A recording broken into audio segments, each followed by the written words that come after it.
Passons maintenant à la classification de ces neurones. À savoir qu'il existe deux types de classification. La première, c'est selon la structure. La deuxième, c'est selon la fonction. Commençons d'abord par classer ces neurones selon leur structure. Donc, comme vous le voyez, vous avez trois types de neurones, donc trois classifications. La première, c'est le neurone bipolaire. Lorsque je dis bi, ça veut dire deux. Il a deux pôles parce qu'il a deux prolongements qui émergent de la cellule, une dendrite et un axone. Ce type de neurone qui est bipolaire, il se trouve essentiellement dans le cerveau et dans la rétine de l'œil.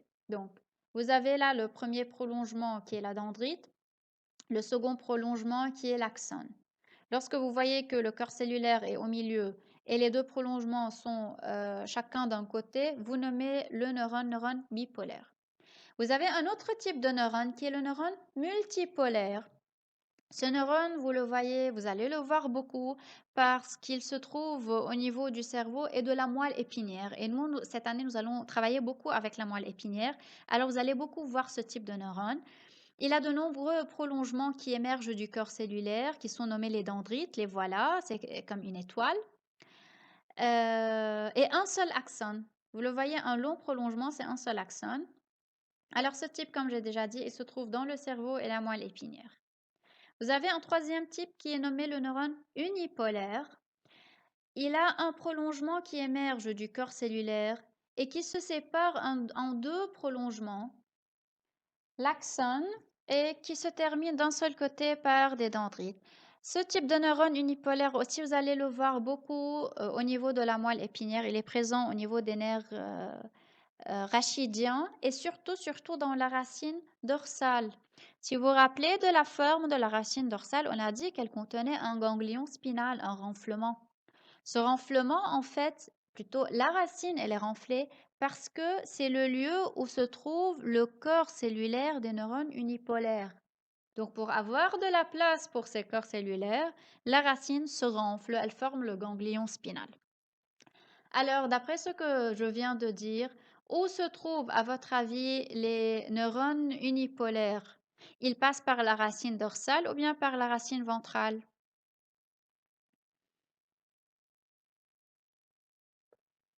Bien sûr, donc, ils passent par la racine dorsale provenant des organes de sang surtout. Alors, voilà là le schéma de la moelle épinière. Vous avez le récepteur, les dendrites, qui sont les récepteurs sensoriels, qui sont au niveau des organes récepteurs, le prolongement, voilà, qui parfois on le nomme dendrite, parfois on le nomme axone, ce prolongement.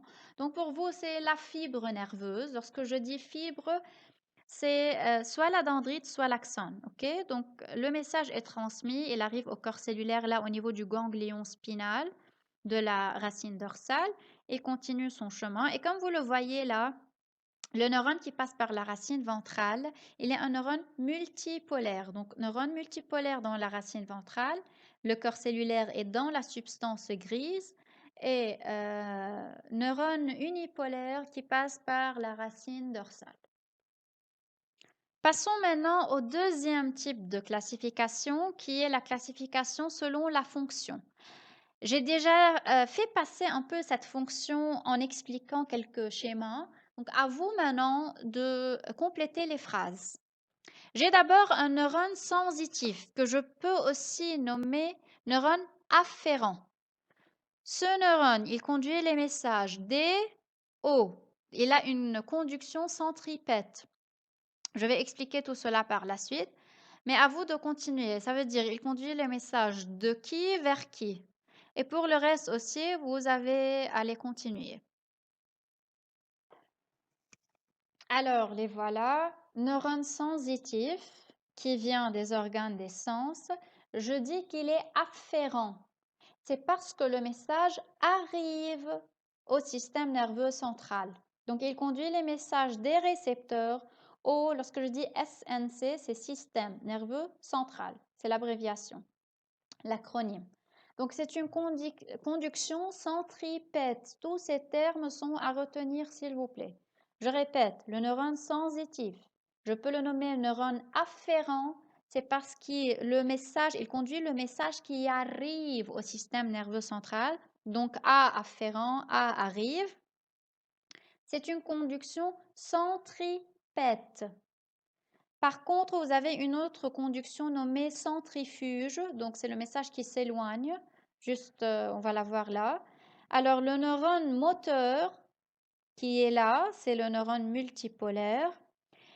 Je peux le nommer aussi un neurone efférent, c'est parce que le message émerge du système nerveux central, il sort, donc E efférent, E émerge.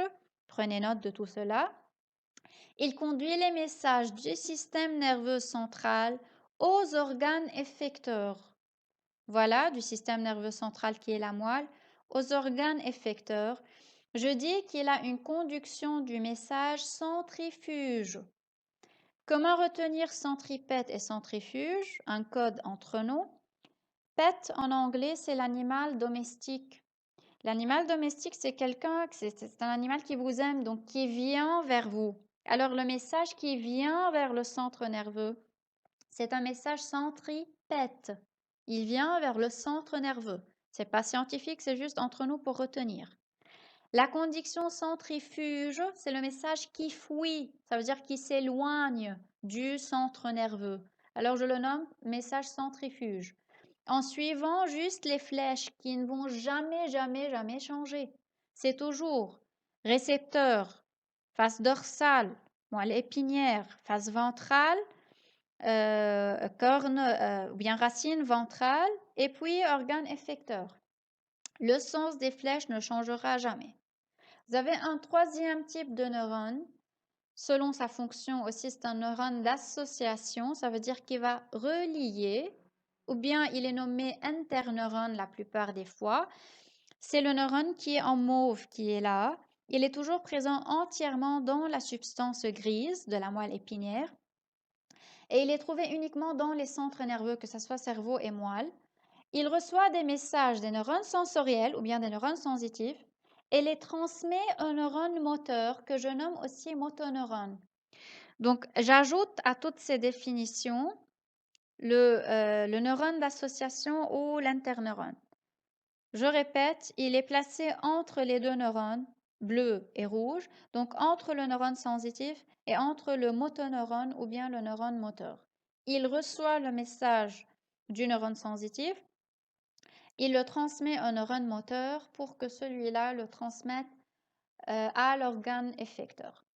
Prenez votre temps, retenez toutes ces définitions parce que vous ne pouvez plus comprendre la suite, vous ne pouvez plus faire des exercices relatifs au système nerveux si vous ne mémorisez pas les définitions et les termes, surtout les fonctions de ces différents neurones et leur nomination, bien sûr. Là, ce schéma résume un peu ce que je viens de dire. Le neurone sensitif, c'est le neurone unipolaire. Le neurone moteur, c'est le neurone multipolaire, comme on l'a déjà vu.